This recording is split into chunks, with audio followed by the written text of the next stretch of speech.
அன்பார்ந்தவர்களே, இன்று உலகம் முழுவதிலும் உள்ள கிறிஸ்தவர்கள் மிக துயரத்தோடும் மிகுந்த நன்றி உணர்வோடும் நோக்குகின்ற ஒரு புனித நாள்.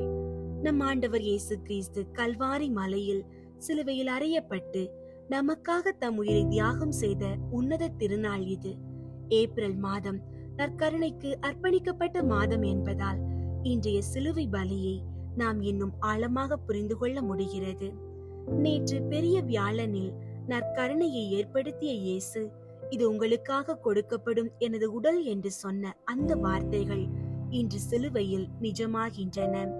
நற்கருணை என்பது சிலுவையில் சிந்தப்பட்ட அதே இரத்தமும் நொறுக்கப்பட்ட அதே உடலும் தான். எல்லாம் முடிந்தது என்று கூறி அவர் தலை சாய்த்த அந்த தருணம் மரணம் வெல்லப்பட்ட தருணம். அந்த தியாகத்தின் வழியாகவே நமக்கு விண்ணகத்தின் கதவுகள் திறக்கப்பட்டன. பரிசுத்த ஆவியானவர் சிலுவையின் அடியில் நின்று அன்னை மரியாள் உணர்ந்த அந்த துயரத்தையும் இயேசு காட்டிய அந்த மட்டற்ற அன்பையும் நமது இதயங்களில் ஆழமாக பதிக்கிறார். இன்று நாம் சிலுவையில் அறையப்பட்ட நம் இரட்சகரை நோக்கி பார்ப்போம். அவர் நமக்காக பெற்ற ஒவ்வொரு அடியும் சிந்திய ஒவ்வொரு சொட்டு இரத்தமும் நமது பாவங்களை கழுவி நமக்கு குணமளிப்பவை. இன்றைய நாளுக்கான இறைவார்த்தை எசாயா 53 அதிகாரம் 5 இறைவார்த்தை. அவரோ நம் குற்றங்களுக்காக காயமடைந்தார், நம் தீச்செயல்களுக்காக நொறுக்கப்பட்டார். நமக்கு நிறைவாழ்வை அளிக்க அவர் தண்டிக்கப்பட்டார். அவர் தம் காயங்களால் நாம் குணமடைகின்றோம். ஜெபிப்போம்.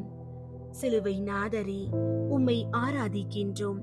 இன்றைய புனிதமான திருப்பாடுகளின் வெள்ளிக்கிழமை நாளில் எமது பாவங்களுக்காகவும் குற்றங்களுக்காகவும் நீர் சிலுவையில் ஏற்றுக்கொண்ட அந்த பயங்கரமான மரணத்திற்காக உமக்கு கோடி நன்றிகளை சமர்ப்பிக்கின்றோம்.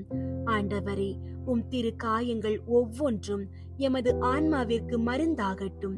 நீர் சிந்திய திரு இரத்தம் எமது தீய எண்ணங்களை கழுவி எங்களை புனிதப்படுத்தட்டும்.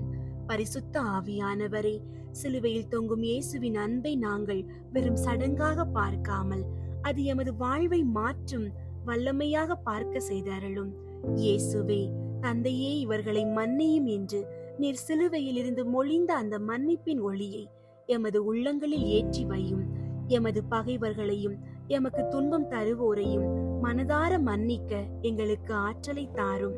இந்த ஏப்ரல் மாதம் முழுவதும் உமது சிலுவை பலியின் பலன்களை எமது குடும்பங்கள் பெற்றுக் கொள்ளவும் நற்கருணையின் வழியாக நீர் எம்மோடு எப்போதும் இருக்கிறீர் என்ற நம்பிக்கையில் நாங்கள் வளரவும் அருள் புரியும்.